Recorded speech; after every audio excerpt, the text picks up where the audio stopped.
Hey guys, let's get more news about Steelers, but first, don't forget to subscribe and leave your like. Pittsburgh Steelers get huge salary cap boost after Cam Hayward extension. After extending Cam Hayward for another 2 seasons, the Pittsburgh Steelers will get more benefits than just keeping their defensive captain for another 2 seasons. Pittsburgh will save a massive amount on their salary cap, which was already up against the cap for the season before signing Hayward to an extension. All in all, Jerry Dulac of the Pittsburgh Post-Gazette reports that the new deal, which will pay Hayward $45 million over the next 3 years with $16 million guaranteed, will save the Steelers $9 million on the salary cap. With that room, they can start finalizing other team extensions. For example, that could be the money the team ends up using to extend Pat Freiermuth. Hayward, the Steelers' first-round pick out of Ohio State in 2011, publicly declared that he would like a contract back in May. However, the Steelers have a policy of not negotiating contracts during the season and a self-imposed deadline for any of these deals. Hayward, as a result, was open to even heading elsewhere after the season, but the Steelers and Hayward ended up getting a deal done. Pittsburgh has many expiring contracts it could look to extend past the 2024 season. For one, the Steelers could extend Najee Harris or Jaylen Warren, but Freiermuth seems like the likeliest player to reap the benefits of the deal.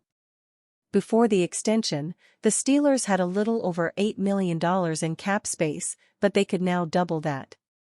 With more extensions coming, it does seem like getting Hayward was necessary. Any other leftover cap could be budgeted in to make a mid-season trade or give the Steelers more breathing room in 2025 as the cap space would roll over to next season.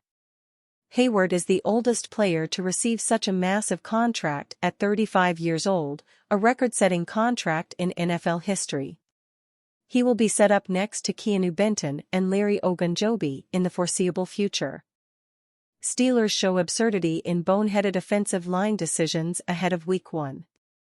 Week 1 of the NFL season is on the horizon and fans are gearing up for a highly anticipated year of Steelers football. Pittsburgh will begin the 2024 season with a road game against the Atlanta Falcons after a shaky preseason, and everyone is interested to see how the offensive line will look. On September 3, head coach Mike Tomlin spoke to the media about his team's upcoming matchup in the season opener. Unsurprisingly, Tomlin was asked about the offensive line depth chart. His response was the opposite of what fans were hoping to hear. According to Tomlin, the Steelers have made no determination on where Broderick Jones will play this week, per Nick Farabaugh of Penn Live. Mike Tomlin says that there is no decision on which side Broderick Jones will play on Sunday. The lack of decision is an infuriating decision to Steelers fans who have been begging Tomlin to play 2023 first-round pick at left tackle, the position Jones played all through high school and his college career at Georgia. Instead, we are expecting the opposite to happen. When asked about Broderick, Tomlin leaned toward another response nobody wanted to hear. The Steelers head coach noted the work he has put in at right tackle this summer and that versatility is an asset. Mike Tomlin on where Broderick Jones will play, I've made no determination regarding that. Obviously, he's worked a lot at right, but that's something we'll watch as we progress through the week because versatility has been an asset for him and us. But what versatility is that, exactly? Jones got his teeth kicked in at right tackle during the preseason, and the team expressed early in the offseason how they wanted to move him back to left tackle. This hasn't happened and we're not expecting it to happen in Week 1. Sadly, this wasn't the only questionable offensive line decision Tomlin expressed to the media. In addition to playing Broderick out of position, Tomlin confirmed that Spencer Anderson will start at left guard with Isaac Seumalo injured. Anderson was humiliated in the preseason finale and has rarely played left guard this summer.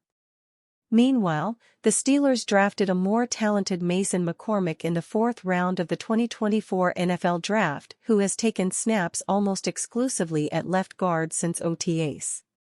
When it comes to making short-sighted football decisions, Mike Tomlin is the king of the world.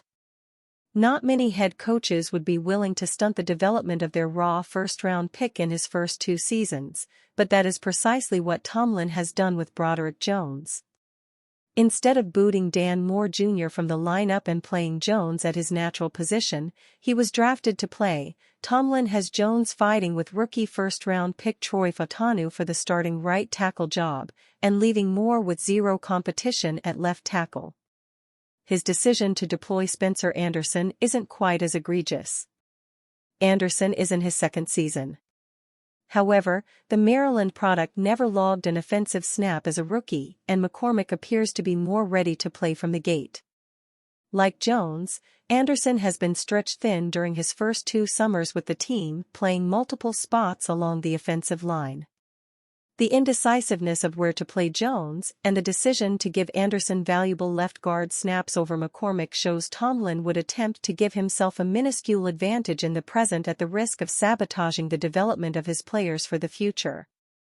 I don't agree with these depth chart decisions. The answer is simple: plug Broderick in at left tackle and McCormick at left guard, play Fautanu at right tackle and let Moore, the player the Steelers tried so desperately to replace, be the swing tackle. Mike Tomlin has overthought the whole offensive line situation from day one. Now the Pittsburgh Steelers have a jumbled mess in the trenches as they gear up for the season opener against the Falcons. Demands excellence each and every day. Patrick Peterson reveals what makes Mike Tomlin a great coach. Though he spent just 1 season with Pittsburgh Steelers head coach Mike Tomlin, veteran cornerback and current free agent Patrick Peterson had a unique look into the day-to-day operations of the future Hall of Famer. One of the key things that Tomlin did, according to Peterson, who appeared on Good Morning Football Tuesday in Los Angeles, was lay the foundation for the team daily and demand excellence each and every day inside the facility. The standard is the standard, one would say. Man, coach is just consistently him. He lays the foundation for the team each and every day. He wants guys to understand and feel the process, like you just can't enjoy the fruits of your labor, Peterson said of Tomlin, according to video via GMFB's Twitter page.